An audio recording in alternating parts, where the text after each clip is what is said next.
తాకట్లో ఉన్న మీ బంగారాన్ని విడిపించి ఆ రోజు ఆన్లైన్ రేటుకి కొంటాం. Sharma gold company. So Jagan గారు అంటే అమితమైన ప్రేమ. Of course. సో ఫ్రెండ్ గా చూశారు, తర్వాత రాజకీయాల్లోకి వచ్చిన ఎప్పుడు కూడా తర్వాత నాకు గురువే ఆయన. నాకు తల్లి తండ్రి గురువు దైవం అంతా జగన్ గారు. బట్ ఆ రోజు హెలిప్యాడ్ దగ్గర తోపుదుద్ది ప్రకాష్ రెడ్డి లేకపోతే అక్కడ దాదాపు 100 నుంచి 200 మంది చనిపోయే వాళ్ళు అనే మాట విన్నాను. ఏంటి అసలు ఆ రోజు జరిగింది? మీరు కానిస్టేబుల్ మీద కూడా చేంజ్ చేసుకున్నారు ఆ రోజు? లేదండి, కేసు అలా కట్టున్నారు కానీ నాన్ బెయిలబుల్ అంతా జారీ చేశారు. హెలికాప్టర్కి అడ్డంగా నిలబడి జనాల్ని హెలికాప్టర్ మీదకి రాకుండా అడ్డుకునే ప్రయత్నం చేశాం. కొంతమంది పోలీసులు మాత్రం సహకరించారు. మేము కొంతమంది నాయకులు జనాల్ని హెలికాప్టర్ మీదకి రాకుండా అడ్డుకునే ప్రయత్నం చేశాం. హెలికాప్టర్ వచ్చి ల్యాండ్ అయ్యింది. ల్యాండ్ అయ్యి ఆ ఫ్యాన్ రెక్కలు ఇంకా ఆగిపోకనే జనం వచ్చేసారు మీదకి. ఎక్కడైనా వెనకాల ఒక చిన్న ఫ్యాన్ ఉంటుంది వర్టికల్ది, పైంది హార్జెంటల్, ఆ ఫ్యాన్కి చేయి తగిలినా దాని ఆ ఫ్యాన్ పక్కనే నిలబడేసి ఎవరిని హెలికాప్టర్ వద్దకు రాకుండా అడ్డుకునే ప్రయత్నం నేను, నా గన్మెన్, చాలామంది మా పార్టీ నాయకులు అడ్డుకునే ప్రయత్నం చేశాం. మీకు ఆ ప్రమాదం అయితే జరిగుండేది. తప్పు పోలీసులది. 1200 మంది పోలీసుల్ని బందోబస్తు ఇచ్చారు. ఎక్కడ పెట్టారు? హైవేల్లోనూ, ఆ క్రాస్లోనూ, ఈ క్రాస్లోనూ, ఆ ప్రాంతానికి జగన్మోహన్ రెడ్డి గారు వచ్చే ప్రాంతానికి జనాలు రానికోకుండా అడ్డుకునేకి బ్యారికేడ్లు వేసుకొని పెట్టారు. ఒక 60-70 మంది హెలిప్యాడ్ చుట్టుపక్కల ఉన్నారు. వీక్ బ్యారికేడింగ్ దీనికి కారణం ప్రకాష్ రెడ్డి అనేసి మా మీద కేసు పెట్టారు. నేను 1 గంటన్నర ముందే అక్కడ వచ్చి పోలీసు వాళ్ళు ఇచ్చినటువంటి మైకు, వాళ్ళ విజ్ఞప్తి మేరకు, డిఎస్పీ గారి విజ్ఞప్తి మేరకు ఆయన ఇచ్చిన మైక్ తీసుకొని ప్రజలందరూ రోడ్లో ఉండండి, హెలిప్యాడ్ మీదకి వెళ్ళకండి, ప్రతి ఒక్కరు కూడా హెలిప్యాడ్ లోపలికి వెళ్ళాలంటే అది సాధ్యమయ్యేది కాదు, మీరంతా ఇక్కడ కూర్చోండి, జగన్ గారు వచ్చి ల్యాండ్ అయ్యి ఆయన సేఫ్గా మనం తీసుకెళ్ళాలి, పాపిరెడ్డిపల్లి గ్రామానికి వెళ్ళాలి, పరిటాల సునీత తమ్ముడు వారి కుటుంబ సభ్యులు చంపిన లింగమయ్య కుటుంబాన్ని పరామర్శించాలి, తర్వాత మళ్ళీ ఆయన సేఫ్గా మనం పంపాలి అనేటువంటి కదా. ఆమె కూడా స్టేట్మెంట్ ఇచ్చారు, 2 జతలు బట్టలు తెచ్చుకోండి, తోపుదిద్ది వాళ్ళ ఆగడాలు కూడా వాళ్ళకి ఇబ్బందులు పడి చచ్చిపోయిన వాళ్ళు చాలా మంది ఉన్నారు, చెప్పాలి కదా. అట్లీస్ట్ ఒక లిస్టు విడుదల చేయాలి కదా. మేము ఎవరిని చంపినాము, ఏం పరిస్థితి, లిస్టు విడుదల చేయాలి. సిగ్గుండద్దు నోటికి వచ్చిన అబద్ధాలు చెప్పడానికి. అర్థమైందా మీకు? అడ్డగోలుగా మా మీద అవాస్తవాల్ని ప్రచారం చేసేదానికి వాళ్ళకు పచ్చ మీడియా ఉంది, ఎల్లో మీడియా ఉంది, ఏబిఎన్, TV5, ఈటీవీ, ఈనాడు పేపరు, ఆంధ్రజ్యోతి పేపరు, ఇవన్నీ ప్రచారం చేస్తాయి. కనీసం మేము మాట్లాడుతున్నది అబద్ధం అనేది వాళ్ళ కనీసం ఇక్కడన్నా ఉండాలి కదా, విమర్శన చేసుకోవాలి కదా. అవునవును. ఇప్పుడు ఆ రోజు ప్రేమతో హెలిప్యాడ్ మీదకి వచ్చారా, లేకపోతే నిజంగా ఏదన్నా? ప్రేమతో వచ్చారు. ప్రేమతోనే. క్రేజ్, జగన్ గారికి ప్రజల్లో ఉన్నటువంటి ఆదరణ, క్రేజ్ ఈ దేశంలో ఏ పొలిటీషియన్కి కూడా, ఏ లీడర్కు కూడా అంతటి క్రేజ్ లేదు.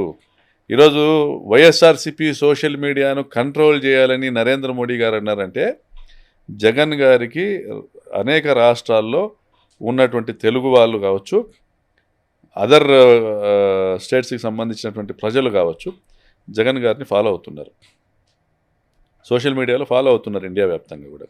సో ఈరోజు ఒక వ్యాక్యూమ్ ఉంది. నరేంద్ర మోడీ అనే ఒక వ్యక్తి, మన ప్రధానమంత్రి గారు, ఆయన ఢీకొట్టేటువంటి శక్తి ఎక్కడ కూడా ఇప్పటి వరకు తారసపడలేదు. అసలు అన్డౌట్ఫుల్లీ నరేంద్ర మోడీకి ఆ స్థాయికి తగ్గ నాయకత్వం కాంగ్రెస్ పార్టీలో ఎక్కడ కూడా కనపడట్లేదు, పోనీ ఏ రాజకీయ పార్టీలో కూడా కనపడట్లేదు.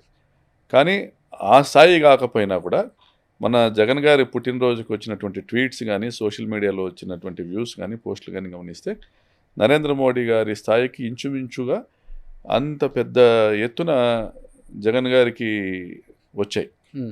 సో అంటే ఆయన ఆదరణ పెరుగుతూ ఉంది. అంటే ఎలా ఓడిపోయాడో కానీ, ఇన్ని పథకాలు ఇచ్చాడు, ఇన్ని సంక్షేమ పథకాలు చేశాడు, ఇంత మంచి వ్యక్తి ఎలా ఓడిపోయాడు అనేది క్వశ్చన్ దేశవ్యాప్తంగా వచ్చింది. ఓకే, రాహుల్ గాంధీ గారు జగన్ గారి పేరు ప్రస్తావించకపోయిండొచ్చు. మేము మహారాష్ట్రలో ఈవీఎంల వల్ల ఓడిపోయాం, రాజస్థాన్లో ఈవీఎంల వల్ల ఓడిపోయాం, ఇంకో దగ్గర బీహార్లో ఈవీఎంల వల్ల ఓడిపోయామని మాట్లాడుతుండొచ్చు. సో ఓట్ చోరీ జరిగిందనేది మాట్లాడుతుండొచ్చు. అది వాస్తవమైన మేము కూడా నమ్ముతాం, పర్సనల్గా నేను కూడా నమ్ముతాను ఓట్ చోరీ జరుగుతుందనేసి. కానీ జగన్ గారి పేరు ప్రస్తావించకపోయిండొచ్చు. కానీ Jaganmohan Reddy is the second biggest popular leader in the country after Narendra Modi. అది వైసీపీ వాళ్ళు గుర్తించారా ఇది, లేకపోతే? నేను నా ఒపీనియన్ చెప్తున్నాను, నా ఒపీనియన్ చెప్తున్నాను. ఆయనకున్నటువంటి క్రేజ్ గురించి చెప్తా ఉన్నాను. Okay, you may recheck. Okay, మీరు చెక్ చేసుకోవచ్చు. ఎందుకంటే ఆ మరి birthday ఈ రోజు రోజు మన రాష్ట్రంలో స్టాలిన్ గురించి డిస్కస్ చేసుకోం, కానీ తమిళనాడులో విజయ్ గురించి డిస్కస్ జగన్మోహన్ రెడ్డి గురించి, జగన్మోహన్ రెడ్డి గారి బర్త్డే అనేక చోట్ల జరిగాయి.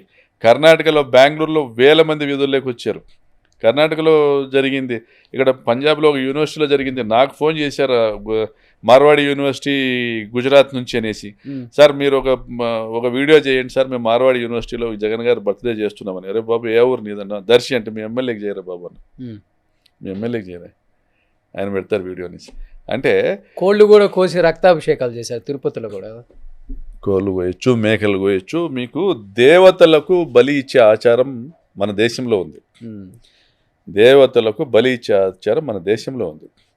బాహుబలి సినిమాలో కూడా యుద్ధం చేసే ముందు బలి ఇచ్చే కార్యక్రమాన్ని మనం చూసాం. ఇది బర్త్డే ప్రభాస్ ఉండొచ్చు, బర్త్డే కావచ్చు.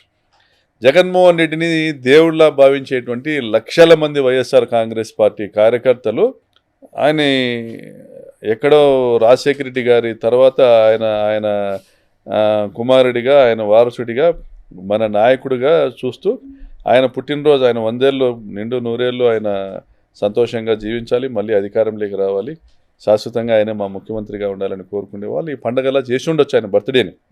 మరి కొన్ని చోట్ల అయితే కేకులు కంప్లైంట్ ఇచ్చాయి. జగన్మోహన్ రెడ్డి గారి అభిమానులు కత్తితో మమ్మల్ని కోశారు అని కేకులు కంప్లైంట్ ఇచ్చాయి. కేకులు కంప్లైంట్ ఇస్తే కూడా కేసులు పెట్టారు.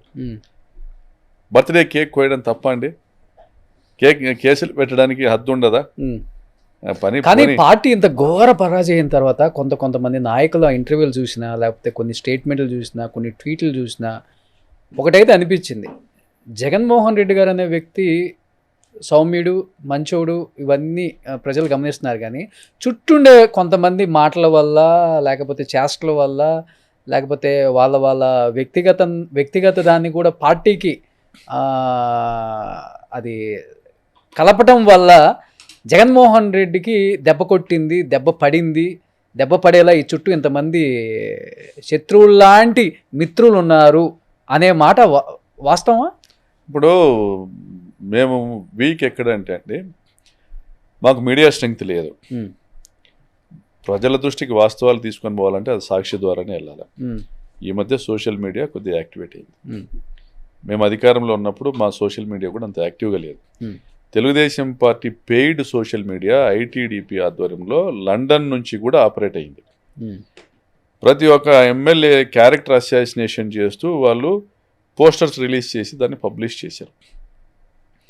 ఎమ్మెల్యేలంట ఉపాధి హామీ నిధుల్ని తింటున్నారంట, ఎమ్మెల్యేలు తిరుపతికి లెటర్లు కూడా అమ్ముకుంటున్నారంట, ఎమ్మెల్యేల కుటుంబ సభ్యులు దారంబట నిలబెట్టేటువంటి ఆ తోపుడు బండ్ల దగ్గర నుంచి కూడా వసూలు చేస్తున్నారంట. రకరకాల మరి హీనస్గా క్యారెక్టర్ అసాసినేషన్ చేసేటువంటి కార్యక్రమం చేశారు.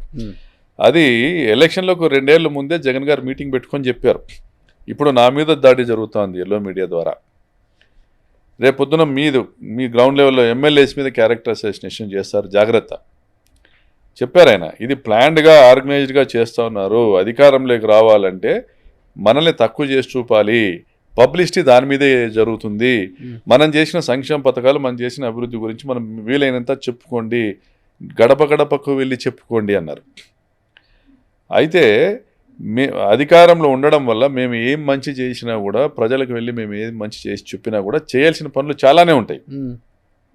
ఒక గ్రామానికి ఒక సచివాలయానికి 20 లక్షలు ఇస్తున్నాము, మీరు గడప గడపకు వెళ్ళండి, అక్కడ ఏదైనా పనులు ఉంటే ఆ 20 లక్షల్లో శాంక్షన్ ఇచ్చేసి పనులు చేయించండి అన్నారు.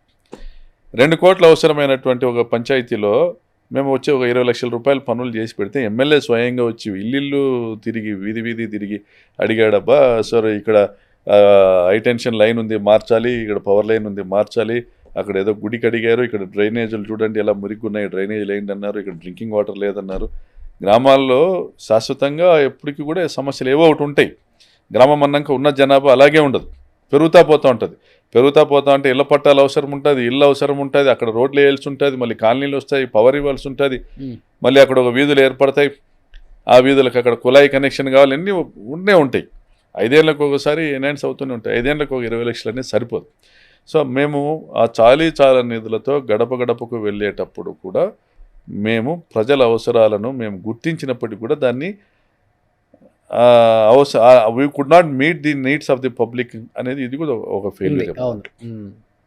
మరి మేము పబ్లిసిటీ చేసుకునేటువంటి విషయంలో జగన్ గారి సంక్షేమ పథకాలు మాత్రమే చూపించి మాకు ఓటేయండి అని చెప్పడం మాత్రం చేసుకోగలేము. మళ్ళీ జగన్ గారు వచ్చినాక ఇది చేస్తారనేది కూడా మాకు తెలిసి మా మేనిఫెస్టో గొప్పగా లేదు. చంద్రబాబు గారు మేనిఫెస్టో చూసి మమ్మల్ని చూస్తే మాది పేలవమైన మేనిఫెస్టో. అది కూడా వన్ ఆఫ్ ది రీజన్ కావచ్చు. ఓకే. సో ఇవన్నీ కూడా కారణాలు ఉండొచ్చు. సుమన్ టీవీలో మీ పర్సనల్ అండ్ బిజినెస్ ప్రమోషన్స్ కోసం కింది నెంబర్కి కాంటాక్ట్ చేయండి.